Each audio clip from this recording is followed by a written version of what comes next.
नमस्कार, बहुत स्वागत है आपका। आप देख रहे हैं ग्रांड ज्योतिष सीक्रेट। वृश्चिक राशिफल साल 2023।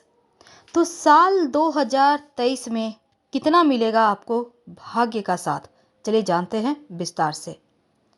तो वृश्चिक वालों, 2023 में शनिदेव, देवगुरु बृहस्पति और राहु केतु का परिवर्तन मुख्य तौर पर बड़ा बदलाव लाएगा और साथ ही बाकी ग्रह भी समय समय पर राशि परिवर्तन करते रहेंगे।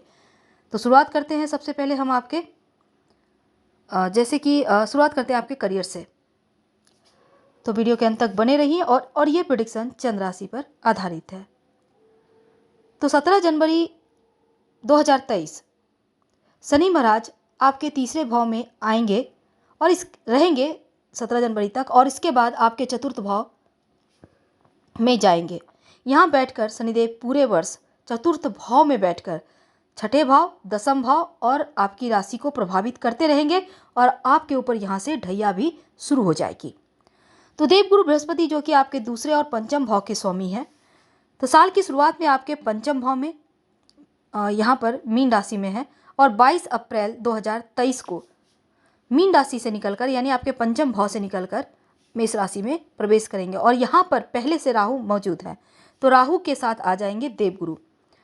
आपके दसम भाव, द्वादश भाव, द्वितीय भाव को अमृत समान दृष्टि से देखेंगे और प्रभावित करेंगे। शनि महाराज और देवगुरु बृहस्पति के संयोग से आपका दसम, छठा भाव मुख्य रूप से एक्टिव रहेगा, जिसके कारण आपका करियर और नौकरी में विशेष रूप से प्रभाव पड़ेगा। तो देवगुरु बृहस्पति जैसे ही आएंगे छठे भाव में, और यहाँ पर देखिए मई जून का महीना में आपके लिए, चूंकि यहाँ पर से गुरु चंडाल दोष भी बन रहा है, तो ऐसे में नौकरी में थोड़ा बहुत उतार चढ़ाव रहेगा। हालांकि 30 अक्टूबर को जैसे ही राहु अपनी वक्री चाल चलते हुए आपके पंचम भाव में आएंगे, तब यहाँ से फिर एक बार आपकी मुश्किलें थोड़ी कम हो जाएगी। तो 13 मार्च को अष्टम भाव में, यहाँ पर देखिए आपके जो राशि के स्वामी मंगल है ना, शुरुआत में सप्तम भाव में वक्री हैं और 13 मार्च को अष्टम भाव में, 10 मई को नवम भाव में, 1 जुलाई को दसम में, 18 अगस्त को एकादश भाव में और 3 अक्टूबर को द्वादश भाव में जाएंगे। 16 नवंबर को आपकी राशि में और फिर 27 दिसंबर को द्वितीय भाव में प्रवेश करेंगे। अन्य सभी ग्रह भी 2023 में क्रमशः गोचर करते रहेंगे। तो वृश्चिक वालों, आपके लिए ये साल बहुत ही खूबसूरत साल रहने वाला है। हालांकि थोड़ी चुनौतियां भी रहेगी क्योंकि आपके ऊपर ढैया शुरू हो रही है, लेकिन बहुत सारी मुश्किलें आसान भी होने वाली है। खासकर अगर आप विदेश जाने का अभी तक सपना देख रहे हैं तो इस साल पूरा होगा और विदेश सेटलमेंट के लिए भी समय उत्तम चल रहा है। बहुत सारी यात्राएं होंगी, धार्मिक स्थल वगैरह पर भी आप जाएंगे, कुछ लाइफ में नयापन महसूस करेंगे। तो जनवरी का महीना क्या लाएगा आपके लिए लाइफ में, चलिए जानते हैं हर महीने के बारे में थोड़ी थोड़ी बातें। तो जनवरी के महीने में कुछ कार्यों में अगर व्यवधान को आप छोड़ दें तो लंबी दूरी की यात्रा है और आपका मन धर्म कार्य में खूब लगेगा। विद्यार्थी हैं तो पढ़ाई लिखाई में बेहतर प्रदर्शन करेंगे, कामयाबी मिलती आपको दिखेगी।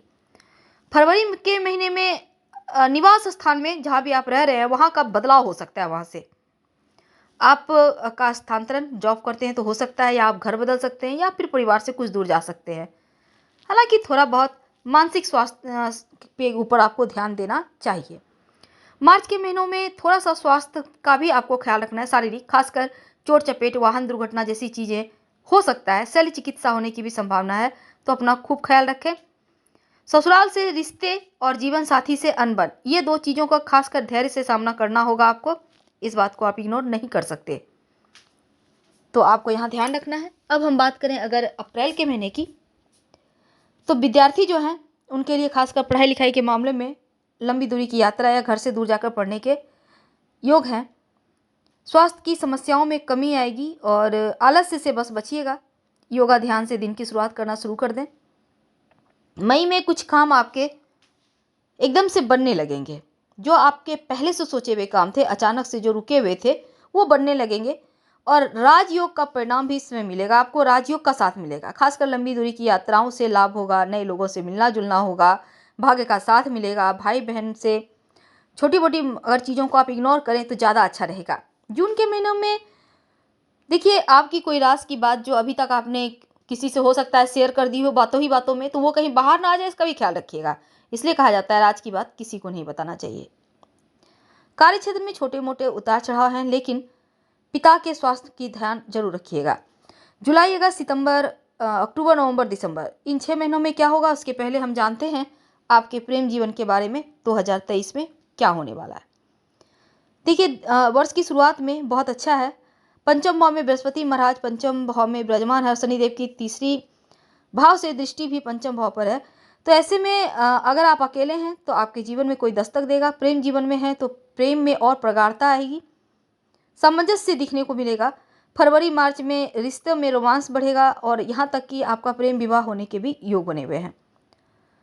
अब देखिए, इस समय चतुर्थ भाव में शनि महाराज का गोचर भी पंचम भाव के स्वामी राहु के साथ स्थित होकर थोड़ा सा यहाँ पर गुरु पीड़ित हो रहे हैं अप्रैल में। मई से अगस्त के बीच प्रेम संबंधों में थोड़ा तनाव है, तो थोड़ा सा इन समय में ध्यान रखिएगा। छोटी मोटी दूरियां भी आ सकती है रिश्तों में। करियर की बात करें तो 17 जनवरी को शनि महाराज चौथे भाव में बैठकर आपके छठे भाव और 10वें भाव को पूर्ण दृष्टि से देखेंगे। जॉब करते हैं तो यह दृष्टि आपको बहुत मेहनत करवाएगा, हालांकि मेहनत से फल भी मिलेगा। अनुशासित जीवन जिएंगे, नौकरी में अच्छी सफलता है, करियर में मजबूती आएगी, पदोन्नति के योग है। अब देखिए, करियर में अचानक से उतार चढ़ाव भी है। अक्टूबर के महीने में काम के सिलसिले में बाहर जाने के योग है। नवंबर दिसंबर में मेहनत का फल आपको मिल जाएगा। जो विद्यार्थी हैं उनके लिए अप्रैल तक देवगुरु बृहस्पति पंचम भाव में रहकर आपको अच्छा फल देंगे। पढ़ाई लिखाई में मन भी लगेगा और कोई एग्जाम वगैरह आप दिए हुए हैं या देना चाह रहे हैं तो वो भी क्लियर कर पाएंगे, क्योंकि आपका ज्ञान बुद्धि सब में वृद्धि करेंगे। तो विद्यार्थियों के लिए अच्छा है। मई, जून, जुलाई, अगस्त, ये जो महीना है ना, थोड़ा सा व्यवधान आएगा पढ़ाई लिखाई में, तो थोड़ा ख्याल रखिएगा।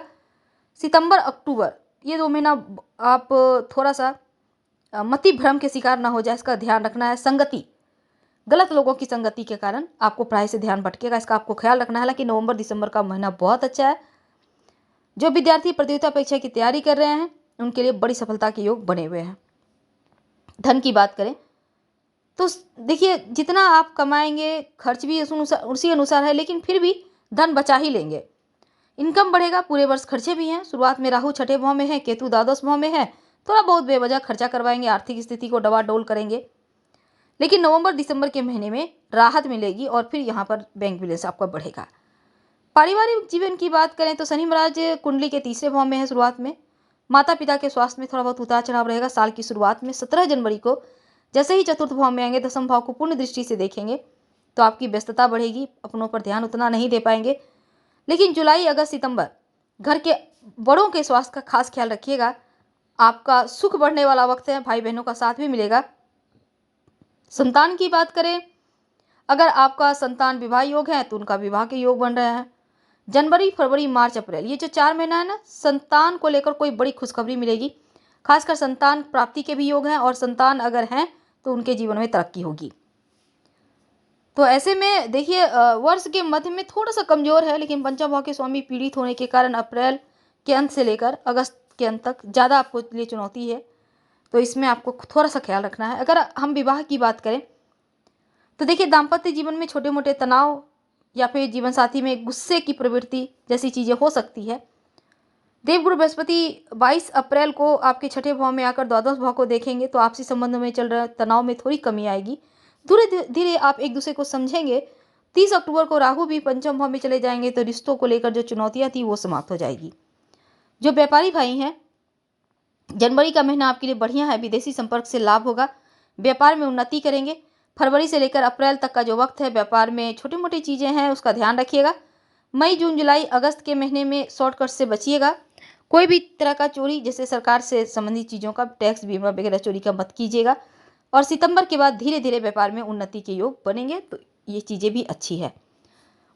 भवन, भूमि, संपत्ति, वाहन, इसका सुख मिलेगा, क्योंकि शनि महाराज चौथे भाव में के स्वामी होकर आपके द्वादश भाव अर्थात कुंडली के तीसरे भाव में विराजमान है और शुक्र भी वहीं पर। तो ऐसे में संपत्ति खरीदने का आपको योग बनेंगे, संपत्ति बेचने की स्थिति भी बनेगी।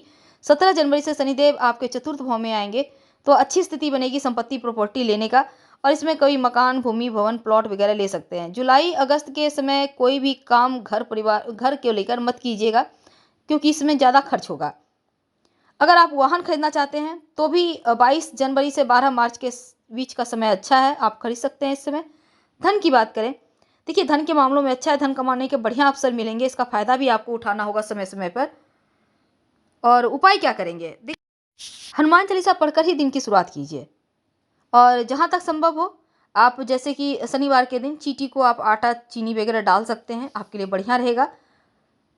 और इस समय जो वृश्चिक वाले हैं, आपके लिए शारीरिक समस्या अगर होती भी है इस वर्ष, तो थोड़ा-सा आप हल्के में ना लें और पेट की समस्या परेशान ना करे, इसका ख्याल रखिएगा। खासकर कमर वाले एरिया में, जैसे यूरिन इन्फेक्शन हो जाना, आँखों में की समस्या होना, ये सभी चीज़ें हैं, थोड़ा बहुत हल्की-फुल्की चीज़ें हैं, ख्याल रखें अपना। हम आपसे विदा लेंगे। लाइफ से मैच करें, तब लाइक कर सब्सक्राइब करें। धन्यवाद, हम फिर मिलेंगे।